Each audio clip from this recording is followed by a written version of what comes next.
అభ్యర్థుల లిస్టులో వైఎస్ఆర్సీపీ అభ్యర్థుల లిస్టులో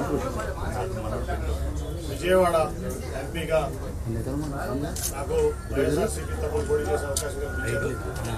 దానికి ఆయన కృతజ్ఞతలు తెలియజేస్తున్నారు.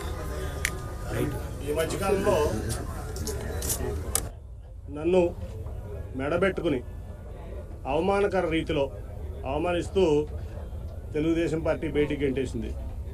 అటువంటి పరిస్థితుల్లో నన్ను ఆత్మీయంగా ఆలింగనం చేసుకుని ఆయన హక్కును చేర్చుకున్నారు. దానికి జీవితాంతం నేను ఆయన రుణపడి ఉంటాను. ఎందుకంటే చాలా అవమానకర రీతిలో నన్ను గెంటేశారు.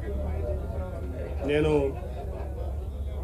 అటువంటిది ఆయన హక్కును చేర్చుకుని నాకు టికెట్ ఏమంటే నాకు ఆయన బెదవాడి నుంచి మీరే పోటీ చేయాలని చెప్పి ఆయన ప్రకటించడం నిజంగా ఇది.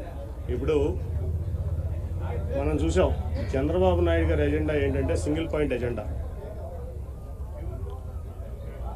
ఆయన కుమారుడు లోకేష్ గారిని ముఖ్యమంత్రి చేసుకోవడం తప్ప ఆయనకి వేరే ఏం ఎజెండా లేదు. నేను మొన్న కూడా చెప్పా, 2014 నుంచి 2019 వరకు నేను ఇక్కడ విజయవాడ ఎంపీని. ఒక 100 కోట్లు మీరు విజయవాడకి ఇచ్చారా అని నేను అడిగాను.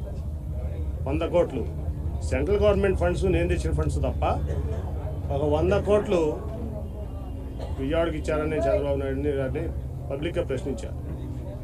అంటే చాలామంది ఇక్కడ అమరావతి కడుతున్నారు, క్యాపిటల్ కడుతున్నారు, అసలు ఈ ప్రాంతాన్ని బ్రహ్మాండంగా అభివృద్ధి చేస్తారు చంద్రబాబు నాయుడు గారిని చాలా అపోహలు ఆ రోజు నుంచి కూడా ఉన్నారు. కానీ ఆయన అమరావతిని ఎట్లా డెవలప్ చేస్తారో నాకు తెలియదు. కానీ విజయవాడను మటుకు ఒక శ్మశానం లాగా తయారు చేయడానికి ఆయన కంకణం కట్టినారు. ఆయన ఓల్డ్ సిటీ చార్మినార్ లాగా విజయవాడను తయారు చేయాలని ఆయన యొక్క లక్ష్యం. ఎందుకో కానీ నాకు తెలియదు, విజయవాడ అంటే ఆయనకి చాలా చిన్నచూపు. మొదటి నుంచి కూడా ఇక్కడ ప్రజలన్నా విజయవాడ అన్నా ఆయన చాలా చిన్నచూపు. ఎప్పుడో ఆయన రైల్వే స్టేషన్లో ఎవరో ట్యాక్సీ డ్రైవర్లో ఎవరో అవమానపరిచారంట. ఎప్పుడు ఆయన కెరీర్ రాజకీయ జీవితంలో కొత్తగా అదే చెప్తాడు మాకు ఎప్పుడు చెప్పిన ఆయన. ఈ విజయవాడ అంటే ఆయన చాలా చిన్నచూపు.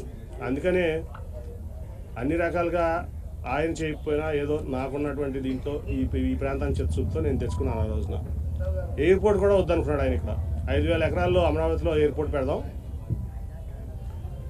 ఈ ఎయిర్పోర్ట్ వద్దనుకుంటే ఆ రోజు వెంకయ్యనాయుడు గారు నేను చాలా అడ్డం తిరిగే దాని మీద.